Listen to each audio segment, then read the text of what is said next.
Great. Hi, I'm Chris Urbina. I'm the chair of the SRC. I'd like to welcome everybody to our, I guess it's our sixth meeting. I just want to remind folks who are on the call that the public is present. This is an open meeting. We try to be as transparent as we can. So any discussion, the public is going to hear them.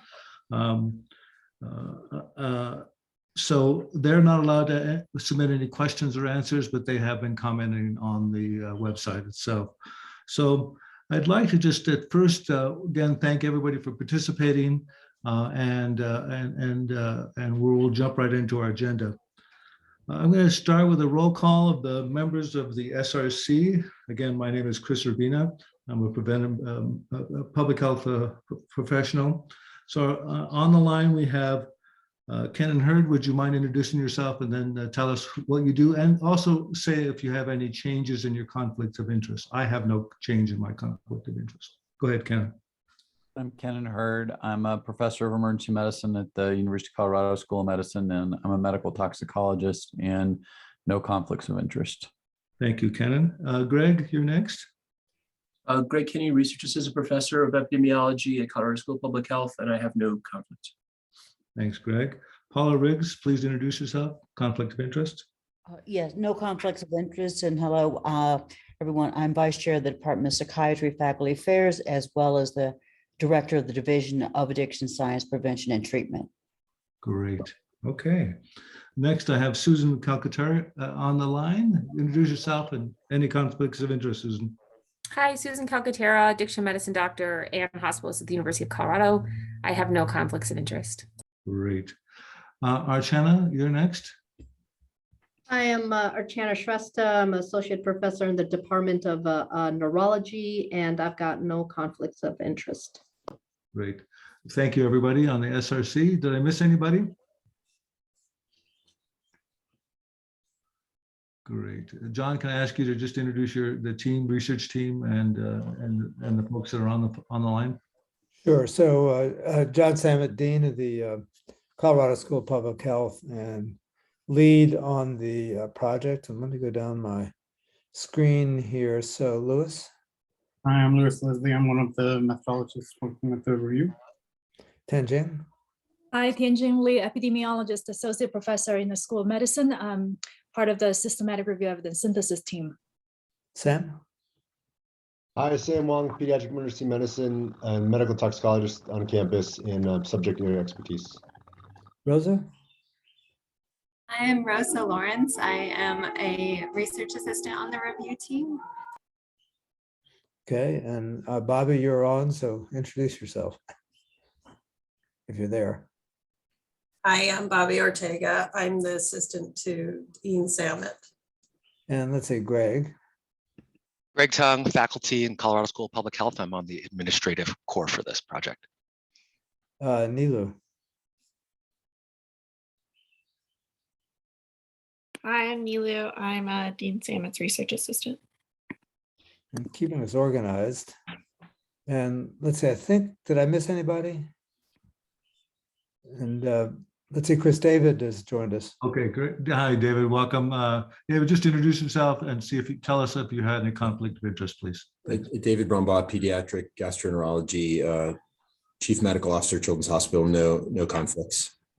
Thank you, David. Thanks for pointing out. John, anybody else on your team you'd like to introduce? Yeah, I think if there's anybody else who I've missed, please let me know. Megan, are you on? Guess not. So Mookie is on the call. Who is? Mookie. Oh, Mookie is. Okay, Mookie, please. Hello, my name is Mookie. I'm Richie Pirate. I'm one of the systematic review team. Great. Thanks, Good. Mookie. Thanks, everybody. All right. So Nilu, would you mind advancing the slides, please? Thank you. Great. I'd like to just first start out by reviewing the agenda. Next slide. So hopefully we'll have a rich discussion today. Today we're going to talk about an update from Tianjin about where we are in terms of the data extraction. John and I are going to lead a discussion about the current research report with a discussion of terminology, potency, and concentration, comment on some of the additional texts on population heterogeneity and evidence maps, and a new text on methods and study characteristics. We're kind of building the airplane as we fly it. And so we're hopefully most of you have read it. And Susan, thank you for giving us your comments. We looked at them just briefly, but please enter them in as we go through the report going through. And David and Greg, I also want to thank you, and Joe for also submitting some comments prior to this meeting as well. Then I'd like to discuss a SRC letter, and it'll be clear when we get to that agenda what I'm trying to do here. And finally, we're going to talk about our next meeting on the 21st, finalized report, and some closing remarks. So any comments or questions about the agenda? Great. Okay, next slide. As customary, we've done in previous SRC meetings. I just want to refer the audience and all of you back that we have a website. If you go to the website, you can look at all the previous reports, previous minutes, as well as some of the slide presentations. And that's actually very well kept. I used it a couple of times to kind of get some information from it. So I'd encourage you to get on that website. That's the next slide. Yep, there's the copy. It's all listed under the resources. There's that red circle. Next slide. So Tanjing, if you just can give us just a brief update of where we are with the progress review, that would be great. Thank you. Sure. So just a quick reminder, our comprehensive literature search resulted 46,000 titles and abstract.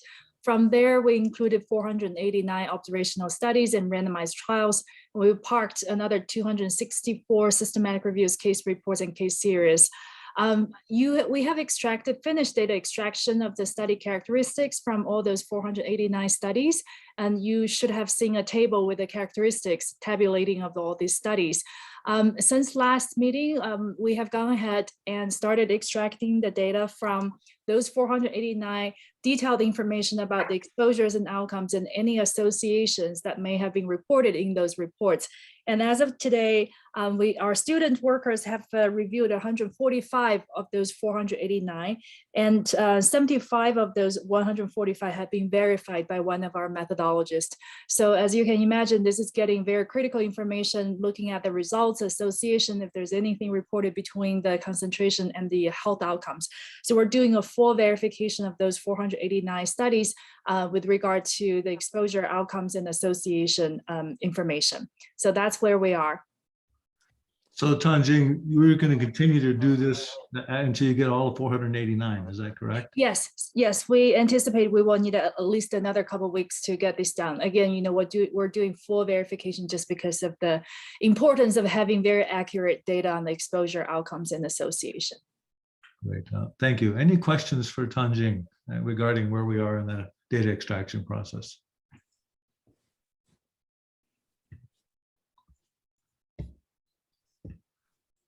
I don't see any. I'm kind of scrolling through my list here. I don't see any questions. That's good. All right. So next slide, Nilu. So John, would you mind leading this discussion? You've sent out the report. I think everybody had a chance to look at it. I know you had some specific comments and questions you wanted open feedback on. So go ahead and take it from here. Thank you. Okay, I actually put your name first, Chris. I was hoping you would lead it. No problem. Actually, I'm happy to do it. And I think, you know, just the first item on the slide really relates to this question of potency, concentration, and terminology. And we discussed this at the last meeting. In the text, we included in the text, there's an introductory text that you've now seen twice. We included a framework that with this exposure dose outcome, sort of a pretty standard kind of toxicological paradigm on this. And, you know, maybe actually, Nilo, let's go back from the slides for the moment to that bit of text in the introduction. We had some comments and discussion, some good feedback, in particular from Greg Kinney on this. And what we would really like from the SRC is, I guess, firm guidance on this terminology question, which I think is important. So I think you know that the HB 1317, in fact, has potency in its name. The CDPHE in its report essentially acknowledged that potency refers to the pharmacological properties of an agent and does not refer to its concentration or the amount that is there or to the dose. And you know, Greg made the analogy that, you know, for example, fentanyl is more potent than take your pick of opioids, except for other fentanyl derivatives, and it's pharmacological action. So if we go to, Neil, if you could go to the part on the conceptual framework where figure 1A and 1B are. Yeah, so we have this framework that we think is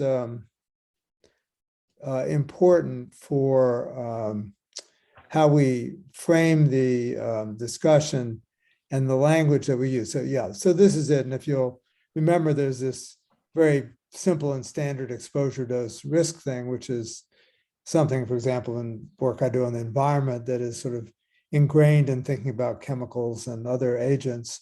And then, you know, the same kind of paradigm for cannabis products in figure 1B, where we have the amount of THC there is percent THC or milligrams, which would be concentration, the various types of products, the determinants of how much THC or whatever other pharmacologically active agents may be in the product get into people, how often it's used, how long it's used, the self-titration. And Paul was very good about making sure that we got tolerance and self-use and how people use products into this framework, and pharmacokinetics, route of administration, and ultimately resulting in a dose, and then the consequences of that dose determined by age, individual characteristics, tolerance, perhaps the presence of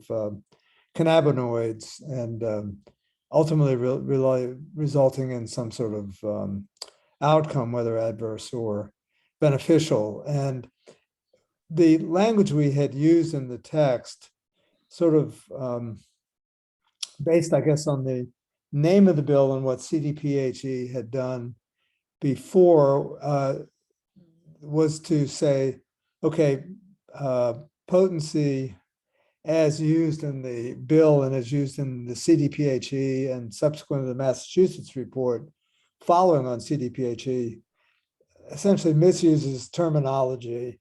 We're going to say, okay, terminology is being misused, and we're going to stick with doing the wrong thing, essentially. And so, you know, the question of the SRC, and, you know, I mean, this is maybe an opportunity to get the right words on the table in this report. I mean, a tack different from what we have followed and would be perfectly acceptable to us, really want your guidance, would be to say potency has been misused. Let's fix that. And we're going to not say potency, but we're going to talk about concentration, and we'll say how concentration is measured. So this is you know, I think an important point, important issue at this point in the report, and one where we'd probably like to see as formal guidance as possible from you, because I could see if we say we're not going to use potency, but we're going to use concentration, that we would say that this was a decision supported by the SRC. So I'll stop, Chris, and turn back to you. That's a good background, John. Thanks for walking us through that. So any comments? I know, Greg, you led this effort early on, and I know David also had some concerns about this, and Ken, actually. All three of you have raised this issue around concentration and potency. Do we have the language right now in the report that we need? Do we have what are your thoughts? Go ahead. Anybody? Can I just bring up something that occurred to me, sort of an analogy? I've been working on a project related to the change in the methamphetamine drug supply.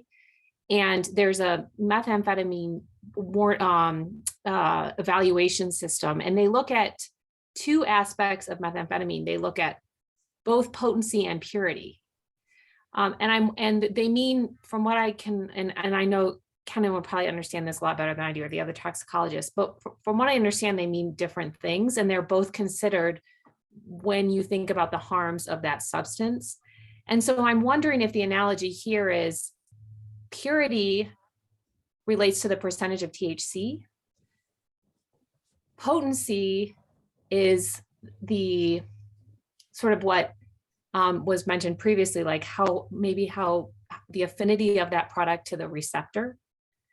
And so do we think that using concentration captures that potency and purity concept, or am I off base? Anybody can comment, go ahead. Well, one thing, I think you said purity in terms, when you're saying purity and it's in terms of THC, I don't think most people or people who are creating products are doing so with only THC in mind. So having something that's pure THC, you can buy that over the. I mean, you can buy that as a medication. But what people are buying is full plant product that has a whole lot of different aspects to it: smell, taste, everything like that. All the cannabinoids, all the terpenes. So I think if you just say purity, you're focusing only on THC, and that might miss some of the subtleties of it. Mm-hmm. I guess thinking about all of the other things that could be in the product, like, the oils, the butane, all of these things, like how, and I don't understand that much about it, but can that affect the harm? Can that increase the harm of the product, and we're not accounting for that? Does that word concentrate take that into consideration, or do we not need to consider that? Well, good question, Susan. I do think, though, if you look at this diagram that's still on the screen here, the cannabinoids, as well as we could add terpenes to that box as well, because those are influences on, as Greg has pointed out multiple times, those are influence on the product and the selection of the product and use of the product that impacts on how people use it, as well as which product they use. So I think it's not purity. I think concentration, if we list it up at front, and in terms of the cannabis product, that is probably what we're really trying to define here. It's concentration or load of THC that's influenced later down after people are using it by the other cannabinoids, as well as the terpenes and butane and other things as well. So am I getting that wrong, Kenan? What are your thoughts? No, I think you're right. I mean, THC, 100 pure THC, the issue is how much THC is in it. I think it is an interesting point that your model here doesn't account for contaminants. If you wanted to talk about long-term health effects like carcinogenesis or some other contamination, that might be a relevant issue, but I don't know that that's necessarily what we're focusing on, but I think that's a great point. And I'll just chime in too. I think we talked about, Susan, to your point, I think the data on how other cannabinoids interact or lack thereof with THC, as you probably have seen, like people are trying to buy products or sell products to say like, this has just a little bit of CBD in ratio to THC because it's going to mellow it out or give you less significant adverse events or whatever. And none of that has been, proven to the strength of what we would determine as good scientific evidence for a lot of that stuff. And I think we were going to mention some of that in a brief description in the report to talk about how that may impact, health outcomes and the things we're looking at. But when it comes to the charge of the bill and what we're looking for in the evidence, I think, the majority of overwhelming of the evidence is not going to be able to tease that out or look at that. And the primary goal will be to look at that concentration of THC and how it relates to health outcomes. But I think you make a really good point. I'm just I'm sorry, just to finish this out. I mean, I think in response to Susan's comment, I mean, this box at the end with age, et cetera, that has cannabinoids should probably say other product characteristics. I mean, there's a reason that people pick one flower or another, they smell it, they do whatever they do. And probably they're picking up on some of the things that she mentioned, so we should probably add other product characteristics, but we still sort of have this central question we asked about using using potency or not, I think is as the surrogate for concentration. I think concentration is the right word. I mean, I think potency incorporates other things that are not what we're trying to get at. So I would strongly advocate for using concentration. Same here. Yeah, I think, is that a reasonable consensus statement that people think that we ought to go ahead and go with concentration and try to redefine actually the discussion? Because as I was walking with somebody this morning, they said, well, marijuana is more potent. And I corrected them. I said, no, it's more concentrated. And then, oh, I didn't know that. So I think we're going to have a long uphill battle in trying to change that conversation, that this is more concentrated THC. The percentage of the product is greater amounts of THC. So I think, is that reasonable that we have a consensus that we ought to go with that language? Is that what I hear? I think that's right. Okay. All right. You got your answer there, John. And then I do think that as we go about in our letter, and I'll talk about that a little bit later on, we will emphasize that we think that this is part of that discussion, that we had a rich discussion, multiple conversations about this, that we want to change the language about concentration and not potency. Actually, Chris, could you do one thing just to make sure? It sounds like it is unanimous, but I mean, could you just sort of get everybody to wave if they are in agreement?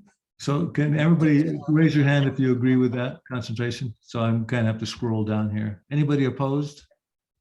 That's probably the better way to do it. Okay, good. All right. I think that would be very helpful to us, because I think, we are in a sense deviating from what has been done, I think for the right reasons, but we just want to make sure we have your solid backing on this, which we do. And I appreciate you raising this at our last meeting, because I suppose we had taken the tact of perhaps not fixing things when we had a chance to fix. And I don't know whether, Sam, you want to weigh in with any last thoughts on this? No, I think I missed the last meeting, but I think you guys brought up really good points about using concentration, and I think that's the right way to go. And hopefully moving forward, as people dive into this research and topic, there'll be more clarity, hopefully, from what we've kind of worked on. So I think that's great.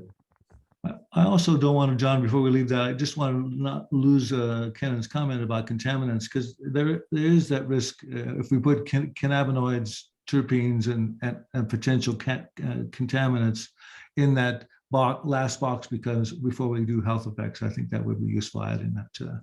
And Chris, I think we should acknowledge that the state's done a really forward-thinking job of setting up good testing for known contaminants that it expects. So this whole figure 1B is under the assumption that every product you could buy essentially has already been tested, unless you're growing it yourself.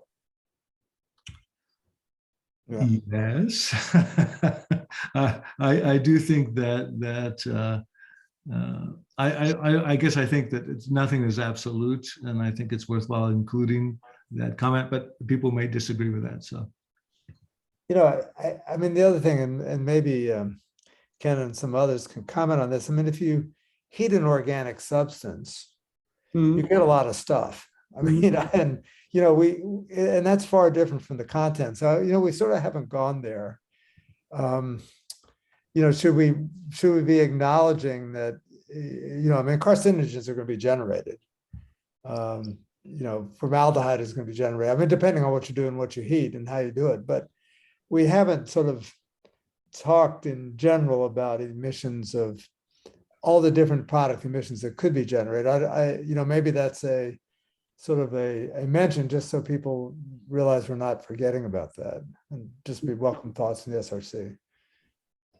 Well, it's implicit somewhat in the route of administration, but I agree, it's not kind of like specifically identified, but I do think it's quite important if you combust the product versus you vape the product versus you prepare concentrates with butane or butane hash oil. It matters, and we don't really know all the contaminants or byproducts of those different various routes. Right.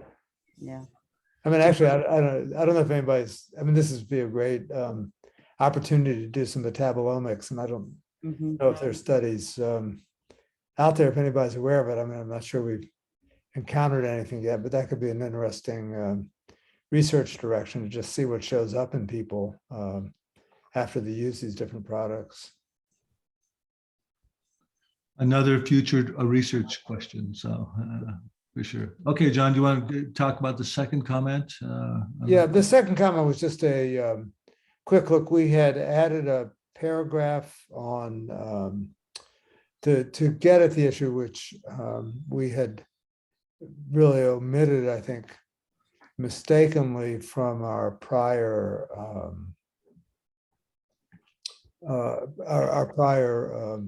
version of the introduction. And after hearing the discussion last time, I realized this was lacking. So, again, this has been one of the issues that's been raised by the SRC to try and understand if there are populations that have greater exposure that might be at increased risk for reasons related to the products used, the nature of those products, and that there are health equity considerations. So this was a paragraph added to the introduction to that point. And I think our point was to raise it.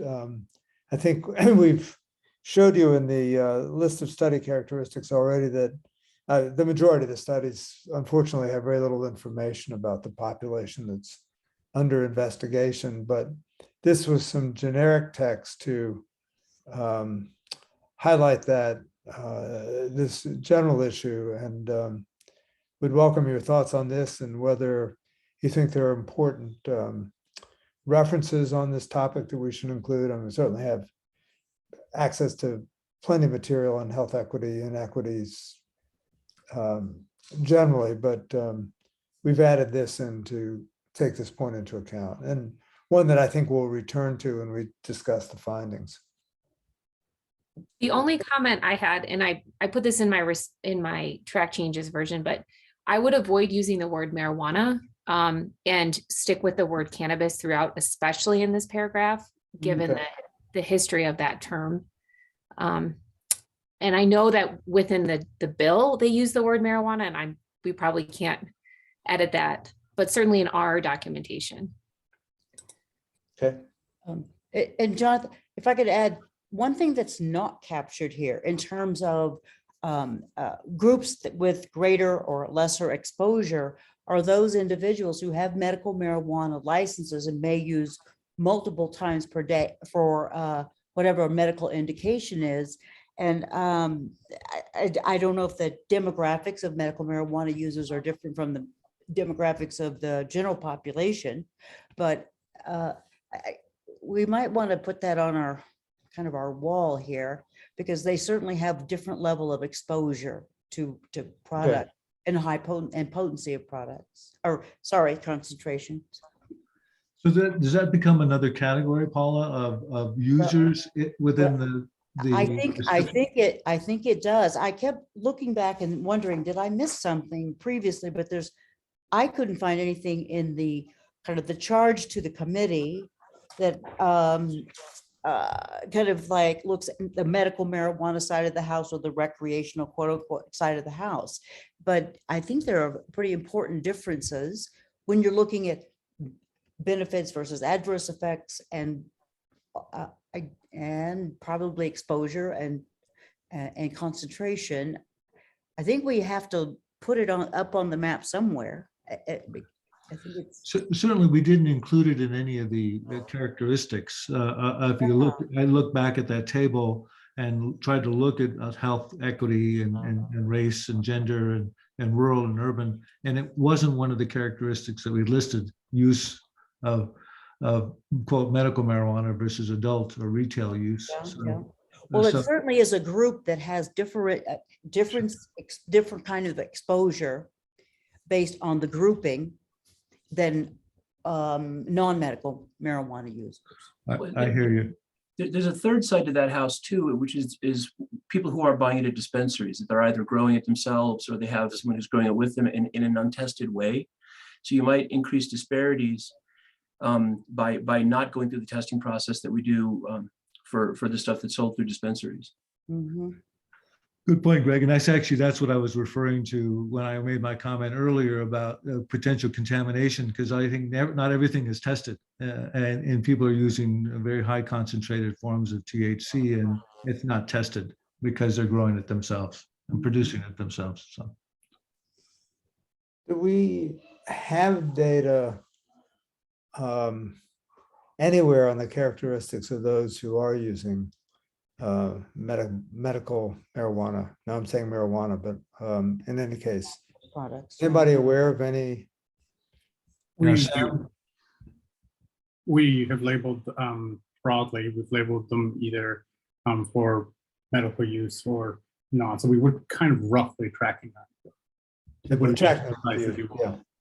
And I was thinking about more the population of medical marijuana users. Do we have The license information, or the whatever you want to call it, the state collects, doesn't the state collect that on their? Yeah, they reported out publicly on the, I think it's the CDPHE or Department of Revenue website. Report the statistics of who has obtained cards. And yeah, it's not really as much of a formal registry, is it? I mean, they do know who's obtained licenses, but we've kind of stopped short of kind of registry kind of information, have we not?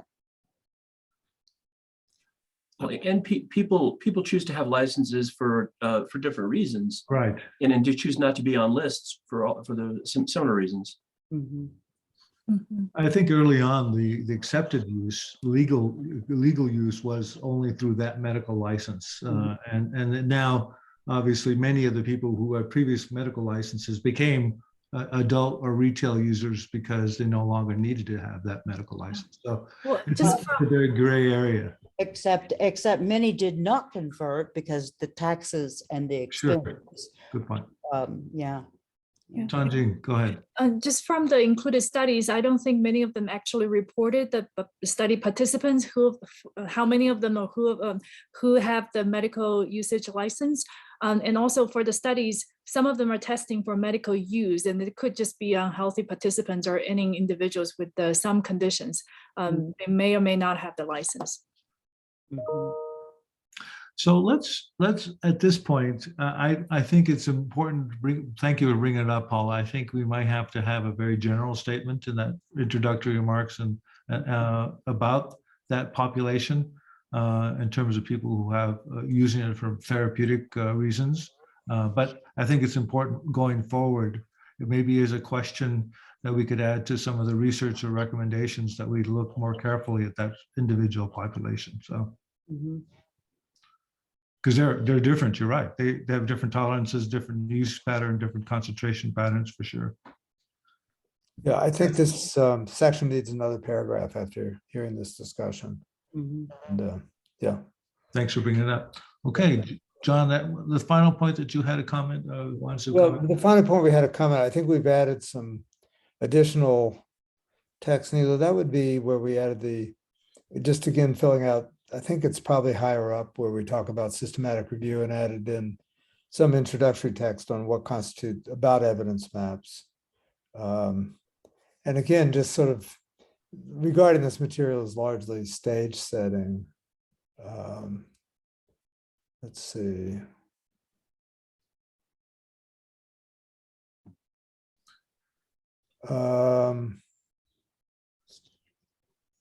Yeah, this and there's actually, I think, some additional material further. If you go back up to where we talk about systematic review, Tanjing added some text there that just point out, yeah, it's up here somewhere. You go up a little bit more. Yeah, I thought, John, that this point was much clearer than before because I actually understood it better based on what you've written because I'm not a researcher clearly, but it was useful and I think either. Oh, here it is, right here. Yeah, this paragraph is system. So this is new text added again, just to begin to try and explain things. So we recognize that. The readers, obviously, or many of the readers and users of this material are going to not be familiar with this. And, as we discuss things, we will expand this. So this was new text added to the introduction. And, we welcome comments there. I mean, particularly on whether this is sufficiently clear and this is enough. I mean, I think when we begin to put in material from the evidence maps, and you've seen some of what the capabilities will be, this will become clearer, hopefully through utilizing what we put together. So any comments about this? Because I was just commenting on that, John.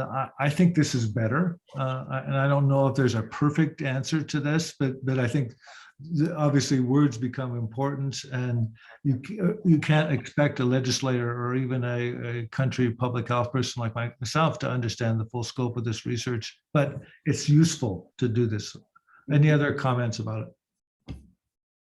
I would, given that we excluded 40,000 papers, I would go into a little bit more detail about exactly how you exclude them and what sort of things can show up in a large literature review like that, because it kind of jumps out at you. Yeah. So maybe, so that would really refer to the systematic review process itself, Greg. Is that your thought, that we give a little more, so I'm sort of going to ask Tanjing maybe to respond. I mean, in the end, the Prisma diagram describes all of that. And I guess maybe in response to your comment, would it be helpful right here if we sort of provided a generic Prisma diagram that describes how things flow in a systematic review? We could certainly do that. Or just, yeah. Well, I think we're still in the method section, so that's why we did not describe the studies that were excluded and the reasons for why they were excluded. And then the reasons are all documented in the flow diagram. We could add text to describe the reasons if you think that that's important. Well, actually, though, Tanjing, I think the question's a little bit different because right now we're up in the introduction. Okay. Yeah, so I think the question from Greg is, and maybe scroll up a tiny bit, Neela, just to show everybody where we are in this section, a tiny bit more till we get to the header here. So it's background. Okay. And so, I guess, Greg, and make sure I'm understanding your comment correctly, would be that we might include a generic Prisma diagram here to set up for why there's such a flow, and you start with 46,000 and end up with 400 or whatever. And just because if I look at the actual Prisma diagram, that the 40,942 that were excluded, there's no description of why or anything like that. So I'm just trying to prep the reader so when they get to that part, they expect to see data from 40,000 studies and they see data from 489. So I'm just trying to say that, when you do that, you could say as part of the methods, when we perform this process, we get a lot of abstracts that won't have complete extractable data. We what we know we're going to see as researchers, we sort of prepare them.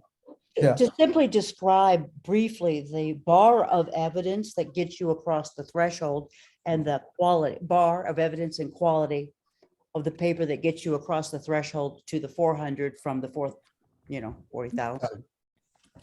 So, yeah, so we can take this into account. So, I mean, my first thought would be to actually set up in this section of the introduction with a general Prisma diagram, and that would prepare people. And then, Paul, as you suggest, we can. Or I was thinking more about the process of conducting a systematic review, like a figure, from your framing the question, your eligibility criteria, selection of studies, appraisal of the quality, and then synthesize the data. That might be more helpful. Yeah, that was helpful in the original research protocol. That they had a little. So I can do that. Yeah. But Greg, just going back to your answer, the flowchart does have the reasons why the studies were excluded. The last box on the right-hand side sort of categorized the reasons for exclusion. 4309? For the 40,000. Yeah, so, you mean the title and abstract exclusion? Yes. So that process, we don't usually document the reasons for exclusion, reasons being a title and abstract could be excluded on multiple reasons, and we don't reconcile that. So that's why there's nothing there. Yeah. But that part of the process looks like there's a lot of data out there. Oh, you're only going to talk about the data that you want to talk about. I'm trying to think through how a reader who's not used to doing cognitive reviews will read this. Okay. And just say that exactly what we talked about before. If you just talk about how the process works, that should describe it, and it should say you typically at this stage we exclude a lot of potential titles that we are unable to include in the analysis or something like that. Yeah, and it may be an asterisk in this diagram that says that below and why those were excluded. In general statements. Because as you say, Tanjing, there's probably thousands of reasons why they were excluded, not just one specific thing. So I hear you. So I think I'm hearing two things, or one of my suggestions was that we describe the process better up front of what a systematic review is and why you start with this big list and then narrow it down and what this is all about. And then here that the suggestion is, why are the 40942 kicked out? And I think, I'm not sure we want to do a search for it right now, but I think if you were to go up, perhaps Nilo, we could do that and just look in the text, because I think we describe some of this in the text, but again, perhaps it's too terse. And so here's the description of this. And we say that search was narrowed, but we don't say why. And of course, the protocol does have these details, but we can expand this, particularly if it's, too terse for, for most readers, which it sounds like it probably is. And of course, acknowledging that we're so close to this, we know exactly why we go from 46004 to whatever we go to. So good comments for us to help clarify. Any other comments for John around this section? And great. So far, so good. Any other any other comments in general about the last iteration of this report? I don't know, Susan, if you want to raise any of the issues that you commented on at this point. I just am now realizing, after Greg brought up the point of the Prisma diagram, I looked at the earlier version of the draft, so I apologize. I provided feedback on the June 9th version. Okay. Sorry about that. I need to look back and see what my comments are. I mean, would you guys prefer just to take a look and go from there? Or I'm happy to bring up what I wrote in the track changes, whatever better for the meeting flow. No, I think no one else has seen your comment, so that's why I raised it. I think Okay. I didn't want to not include them. I've looked at Greg's, I've looked at David's, I've looked at Joe Schatz, but I wasn't able to see yours until recently. Okay, let me see what I wrote. Just in general, I think if you feel like there's anything that the rest of the SRC wants to hear, so, or should hear. Well, I do have a thought on, and I don't know, maybe it's worth considering on, it would be on, what page is this? The second page of the report under overview of approach, second paragraph. The sentence is, the resulting database could then be used to structure further systematic reviews along with meta-analyses and modeling to probe quantitative relationships. And I'm wondering if we should discuss something about the value of qualitative relationships that we've identified in the studies, where maybe not enough detail was included, but we can sort of infer problematic associations between the use of that product and outcomes. That's a really good point. Yeah, absolutely. Okay. And then I thought that this is under the section theoretical framework for how potency is related to health effects. And this would be the third paragraph in that group. So the first paragraph on the following page. The sentence, it says in figure B, it's that paragraph. And the sentence I'm referring to is the one that says the characteristics and potency of the products are critical to determining THC dose. I'm wondering if we should actually say, i.e., what are the characteristics that we're talking about? For example, frequency of use, route of use, just to remind the reader that this is what we're talking about when we're referring to characteristics. Okay. And then the next paragraph, an individual's tolerance to the effects of THC, and this is just my addiction portion. Is there anything about this document that we want to sort of talk about? Having tolerance or withdrawal symptoms doesn't necessarily mean they have a use disorder. Do we want to go down that road? Because it seems like it's kind of weird to not talk about that, but maybe it's not. I don't know. Are you defining that, Susan, as an adverse effect of essentially of not using THC? I think that people can confuse the development of tolerance to having a use disorder. Similar to having a dependence doesn't mean you have a use disorder. And this may be confusing to the reader that if you have a tolerance, they would infer that the patient has problematic use, but that's not necessarily the case. But you can certainly have dependence on a medication that is prescribed and not necessarily use disorder. My doctor prescribes it. I mean, you're getting into a whole different area, but it is true. Most of the symptoms that count towards use disorders are in fact adverse effects of the drug.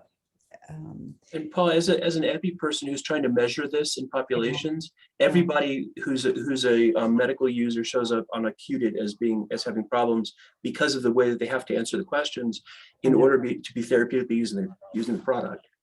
Yeah. I mean, the criteria are the criteria, but it doesn't mean they have a use disorder. And I don't know if we can really get into that. I mean, because it's true for many medications that we prescribe too. Agreed. Erica, I just want to recognize that you're here. Thanks for joining us. So join in. We're having a good discussion here. So how do we want to handle this, Susan or Paula or Greg? Is it beyond the scope of this review, or is it something that we need to consider as a future discussion? I mean, I think what we're talking about is that the committee's charged looking at the potential benefits and adverse effects of higher potency. I think one thing, I don't know if this came out in the lit review, but I think potency or concentration can be certainly related to addictive potential and perhaps adverse effects, for example, withdrawal, etc. But we weren't charged to. I'm just not sure how you want to really, or if you need to address use disorders. You made a very solid general statement, Paula, when you said that this occurs potentially with all medications or with many medications. With medications that can progress, sure, benzodiazepines or prescription opioid medications, usually not with psychostimulants, but there's a lot of medications that have a addiction liability, if you will. But a brief paragraph that's cited for that might help add to the report, because it would be a negative outcome to become addicted, I feel like it's an important thing to be added, but I don't think it's the emphasis of the report. Do you think it can briefly just be added to this paragraph somehow, like an individual's tolerance to the effects of THC similar to other pharmaceuticals can change the amount of drug dose use, blah, blah, blah, blah. And then we could put in a sentence in there that says tolerance does not necessarily indicate substance use disorder or dependence. I mean, I would add in tolerance. I think what I'm trying to say is that not all tolerance, even if it's with cannabis, which is not prescribed typically unless it's medical, not all tolerance and withdrawal symptoms are associated with an adverse event or adverse outcome, right? You can have tolerance. Right. So I think that just needs to be sort of stated that tolerance and withdrawal or physical dependence in and of themselves are not necessarily an adverse event.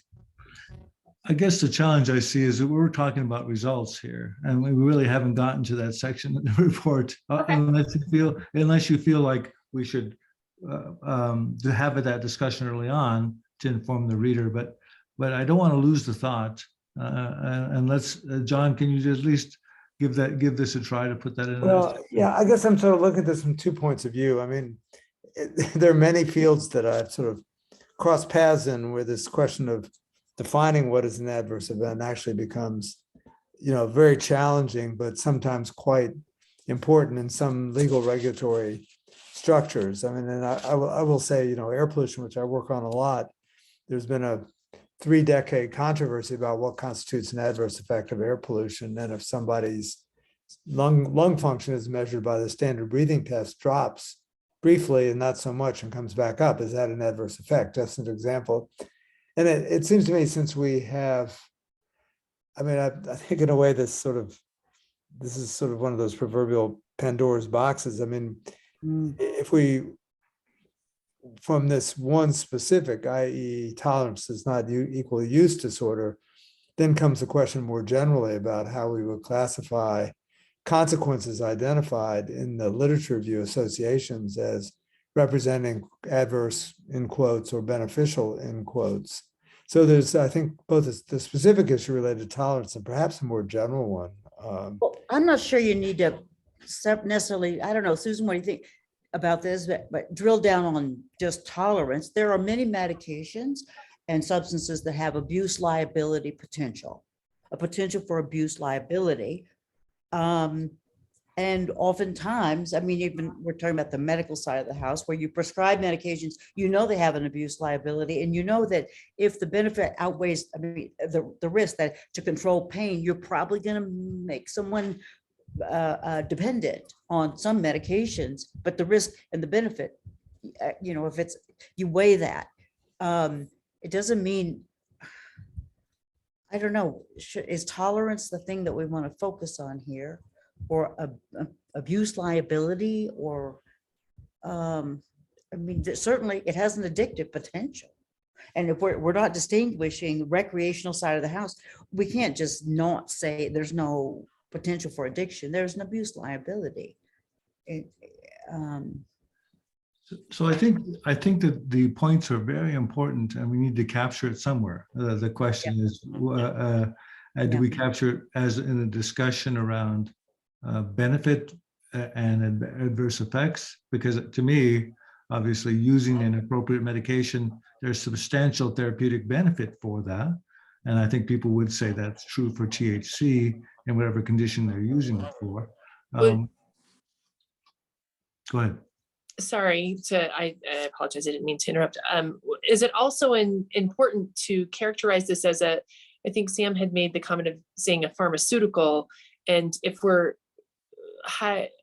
I'm concerned about sort of the implication is we're talking about this as a prescribed medication, about the difference between medical versus recreational use, as Paula outlined, and that I think the language has to be very, I think, clear, or make a differentiation between that, that we are differentiating between recreational and pharmaceutical, recreational medical use, and a differentiation of pharmaceutical effects or adverse effects. To me, that's different. When we talk about adverse effects or health effects, it's usually within the realm of a prescribed medication or a pharmaceutical FDA labeled, monitored, tested medication at a therapeutic dose or within a therapeutic window, right? And that we're charged with high potency or high concentration, which we still have yet to define, product.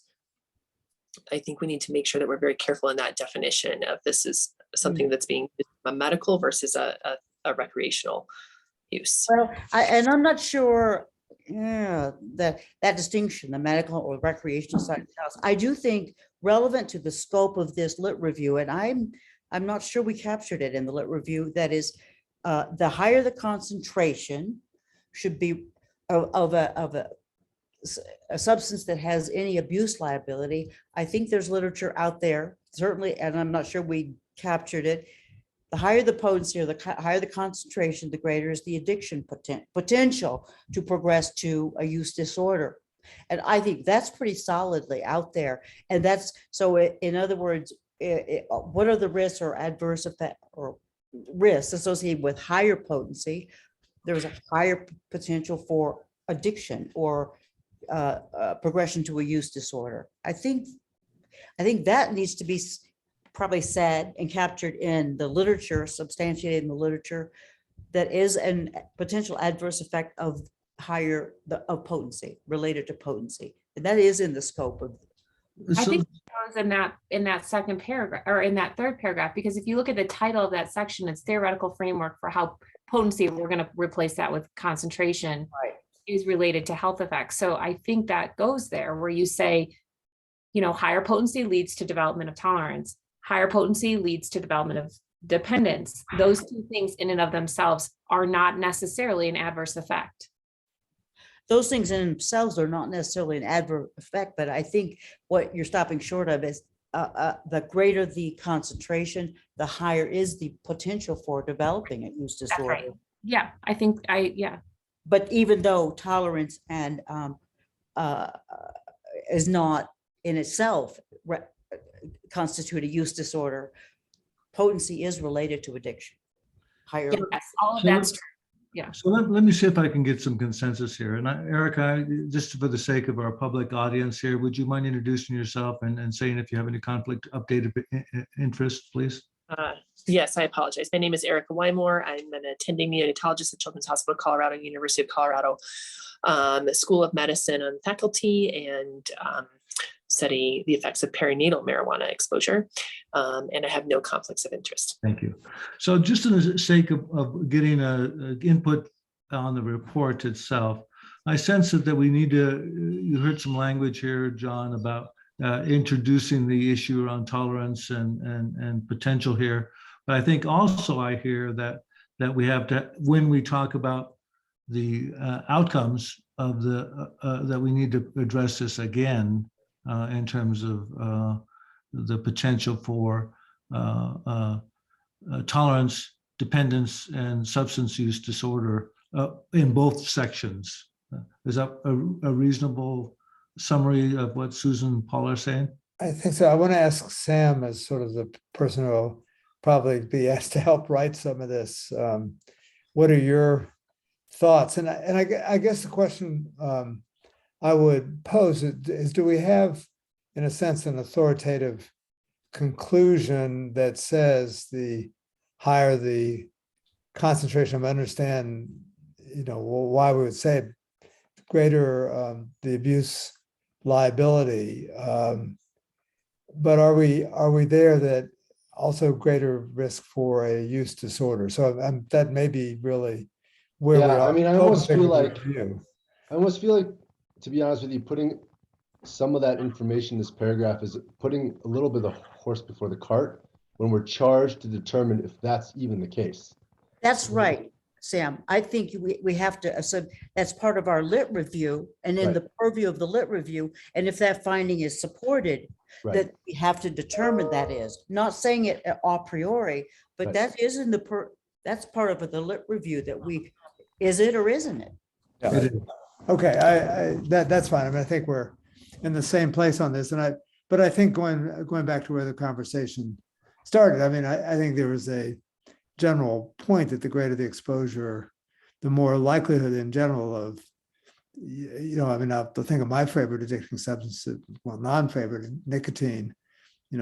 Certainly we've learned that greater exposures lead to greater abuse liability, et cetera. So we saw that with Juul for sure. So I think we can, Sam, let me ask if you would pose further clarifying questions to the SRC to try and think through what goes into that, sort of, again, background paragraph, but it does get at, I think, some important fundamental concepts. Yeah, I think let me sit down and read this a little more thoroughly. I've been kind of going through the document as we've been talking, thinking about concentration and potency and trying to change some of the terminology throughout the document, because I think that's really important. And then I think, again, I think the tolerance point is important because that can change dose exposure, which takes us back to that basic framework John was talking about earlier. And I think we have to think about, with Susan's point about tolerance and dependence, and how that how and if that provides information for people to digest to determine how the health effects come out on the other end. I just think we just have to be careful about putting too much, what am I trying to say, conclusion or predetermined thought process on some of these things when what we're supposed to do is on the back end is doing some of this stuff. But Susan, I think your point's well taken. I think we just have to figure out how to incorporate that. Well, let me propose, I mean, one thing would be background and significance. Other substances with abuse liability have said, like your point, Jonathan, about Juul, that potency or higher concentration may lead of something that already has abuse liability, may lead to greater tolerance or may lead to progression to kind of more significant addiction. Because of that, we included that in our lit review. And then what is our conclusion is about that with regard to cannabis is a result, not an a priori assumption. Right. Yeah, I think both language, I guess, it's charged to you, Sam and John, is to put the point in there, but also not preempt the conclusions if that is a finding of the systematic review or not. I don't know. Yeah. I don't think we can make that decision today. But I think I mean, we can certainly expand, following the comments from Susan and, Erica and Paula, others on this point, and better set the context, I think, is for this question in the review. So, and this might sort of go with where we outline the scientific questions and think about that. A little more rationale for the questions, actually. Sounds great. Yeah. All right. Any other comments, at least for John and the research team, about the current copy of the report? And again, just to note that what we've added in a relatively, complete fashion is the description of the methods. We sort of the protocol is published and available, so we've tried not to, in a sense, replicate the full protocol, but to allude to it, but to provide enough on the methods. And then we've provided the Prisma diagram and the large table describing study characteristics. And then the next piece of this will really be the evidence map and the findings there. And we will, as you heard, we're moving forward on the data extraction, and at some point soon, in terms of submitting the report, we'll probably have to freeze what we present and say, well, here we are as of X moment, and we need however many more weeks to finish the data extraction, but we will be close at that point. And that sort of freezing point may be realistically to get this done within about a week from now. So John, just a future question for you. I think we've had a really rich discussion. A lot of people are reading the report. What would be the best format for folks in the next iteration of the report to give feedback? Is it you want to send it directly to you through Milu? How would you like to receive that information? Chris, I think if it came back, and we can send out some guidance on this to Nilo, you, and me. Okay. I think that would work. So we could all compile the comments, and of course, with the time frame, we would immediately begin to look at them and respond. So yep, I agree. I wouldn't wait for a meeting to respond to them. No, as we said, we're building this as we fly it, or whatever the analogy is. So yes. Okay, great. Thanks. Any other comments for John and the research team regarding the current report or the draft report, I should say? So you heard John's, please send them to me, Nilu and John, if after you read this next report, and if there's comments, just go ahead and send them to us and we'll try to summarize them for John. So, all right, so our next phase is this. So if you remember a while back, Sam and Greg, or actually it was Greg who said to me that our SRC, that we needed to come up with our own report. And so I tried to come up with some questions at our last or 2 meetings ago and said, hey, are these the right questions? Because based on comments.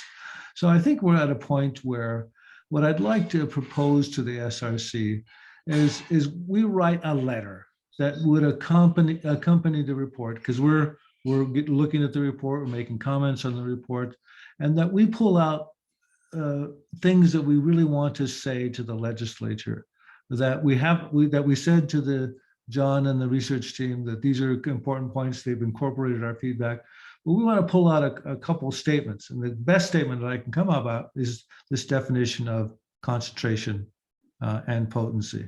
So I think that would be the first thing in the timeline down below. So the tentative format of the letter, and this is what I'm proposing to the SRC, and I'd welcome comments, is that I put up front the charge to the SRC, who we are, some acknowledgements to the research team, particularly Megan, Nilu, and Kelsey, our timeline, what we've done, what meetings there are, and where that report is laden, what we did, and we approved. We reviewed the research protocol, we approved it, we made recommendations.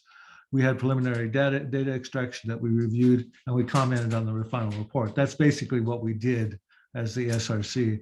And finally, and what I'm proposing is that today or tomorrow, I pull a list of potential overall recommendations based on what we've heard, and just a draft list, and this is not inclusive, but of what I've heard so far regarding future policy and research recommendations, like the one about health equity, as an example.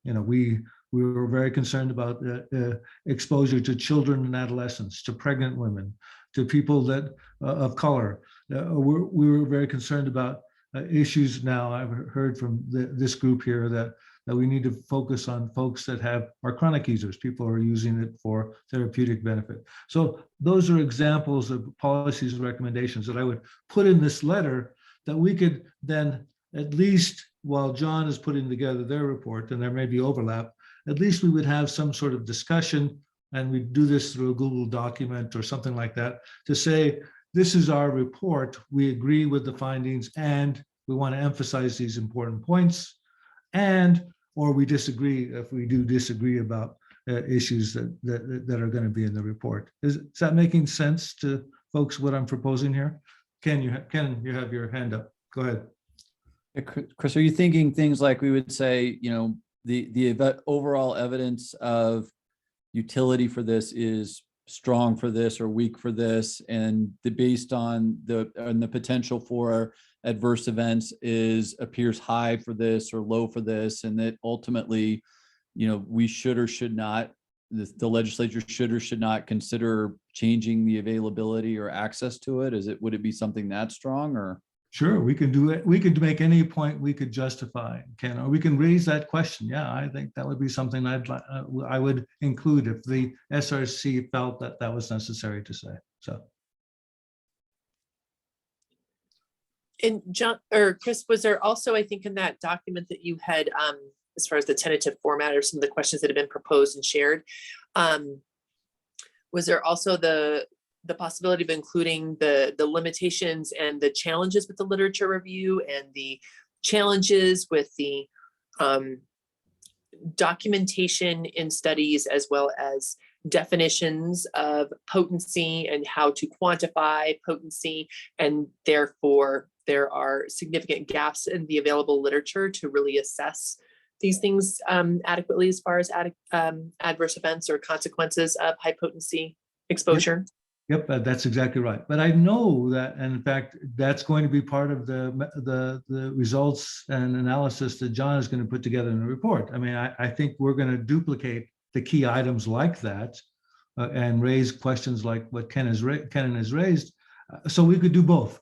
But we don't want to, in my opinion, we don't want to have a complete similar report. We want to hit the highlights and raise questions. That's what I'm proposing, Erica. So go ahead. John, you have a question? One other comment. I mean, we have a due date, SRC does not. So, I mean, just think about for your convenience and the opportunity as a group to look at the report. Our report is slated to go in July 1. That's not to say you shouldn't take some weeks after to digest what we have and to comment. I mean, clearly we will be feeding to you as it goes along, but with the kind of outline that Chris proposes, I suspect we want more time than whatever is left as we chew up the clock here. So I suspect just keep that in mind. I mean, you don't have a statutory deadline. Great. Well, John, you blew my cover here. I was trying to get folks to have at least some preliminary comments, and yeah, we can send it in whatever we want. I don't see in the legislature a specific timeline for our letter, but I do think it's important to comment, and that's why I'm proposing this letter. So, other comments from our SRC?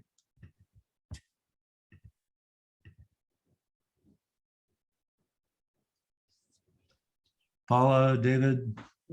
Well, I like Jonathan's idea of if we don't have a timeline, let us fully digest the final report from and then really thoughtfully formulate the take-home points that we want to put in the letter.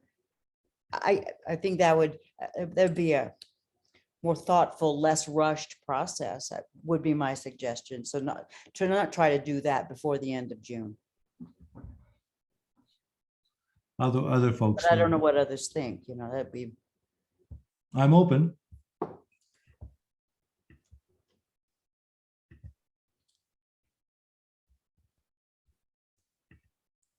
We don't have to dawdle around very long. We could make it sometime in July or end of July or mid-July or something, but I'd like to read the full report and really fully kind of thoughtfully before kind of adding things. And that way we could also avoid some obvious repetition and recapitulation. Sure. Ken, go ahead. It does make some sense because obviously anyone in the legislature is going to need to read the report first, and then they would look at our letter. And I don't know where when the legislature is back in session and when it would even be act on. It seemed like our information could come in a little bit later and serve as again, more of an overview of how this should be implemented into policy. Yeah. So Greg had raised a question, because obviously we're not going to, and I think Ken and you raised it as well, is that there are things that we didn't cover in the systematic review, that we want to highlight from our perspective, like the issue around freeing up data for researchers or other issues that we feel are important to address that we aren't able to cover through the systematic review. So we can certainly add those after we see the full report if there are questions we want to raise as well. I mean, it seems to me both the review team and the SRC have a pretty open license for offering recommendations, which is helpful. As I said before, finding areas in the review without evidence, and there are going to be a lot of them, is in itself an important statement about both, the ability to develop evidence-based policy and also what needs to be done. Kent, I just see you joined us. Would you mind introducing yourself and tell us if you have any conflicts of interest, please? Thanks. Yeah, of course. Kent Hutchison, partner psychiatry. Yeah, and no conflicts. Sorry, I'm late. Thanks for joining us. You're nearly. Any other comments? What I hear folks saying is, let's not rush it. Don't feel obliged to pull this together as we're flying the plane, and I'm okay with that. I just wanted to make sure that because ultimately, I hear from John and the research team, this SRC is going to continue beyond July 1. And so we might have a future meeting later this summer that might include, summarizing this final letter kind of thing, or some other policy and research questions recommendations that we'd like to make. But I just wanted to make sure that we were on track and people had an opportunity to comment so far. Go ahead, Kent, you had a question or comment. I just see your little green box lit up. Ken or Kent? Kent. Kent, yeah, so I'm not sure why my green box is lit up, but, but yeah. No, I mean, I obviously, just coming in late here, but I do agree with the comments that Paula made, for example, about, having a chance to weigh into the final product. But I completely understand the timeline and everything else. So whatever I can do to help here at the end, I'm happy to do it quickly and efficiently. So I'll just stay tuned and sort of take my cues from you. Great. Okay. All right. What I hear, I think that summary is I will still draft something, begin the draft and we'll send it out. But I do think that I would encourage folks to get on the dashboard, start looking and playing with it as we've talked about before, starting pairing up, looking at the evidence, particularly the tableau of looking at outcomes and results. I think it's useful. I've looked at it and it's very interesting. And also, as John rolls this out, I'd encourage folks to make comments directly to John, Nilu, and I, and we'll try to keep a track of all of those comments so far so we can make sure. And then our future meetings, we have one scheduled for the 21st now, and I think that's right, the 21st. And Nilu, when is our, or Bobby, when is our last meeting of June scheduled for? June 29th. 29th, okay, great. So I recognize not everybody could make those meetings, and thank you for joining us today. But you'll be getting stuff from Nilu and I as we go along. So if you can't make the meeting, I encourage you to comment, as Susan did this morning. Comment, put it in the site, and send it to us so we can make sure it's included and we can have it on, and then everybody else can see it as well. So that's useful if you can't attend the meeting. So thank you for doing that. Did I miss anything, Nilu or Bobby, that we needed to cover today? No, I think we've covered certainly some very important territory for the report. And thanks for some very solid guidance. So, all right. Thank you, everybody. We're ending our session and hope people have a great week. And we'll see you next week. And I look forward to continuing your comments. Not to worry, Greg, I will put some more time on this letter that gives me a little more freedom. I'll work on it though and send it to you. Any other last comments from folks?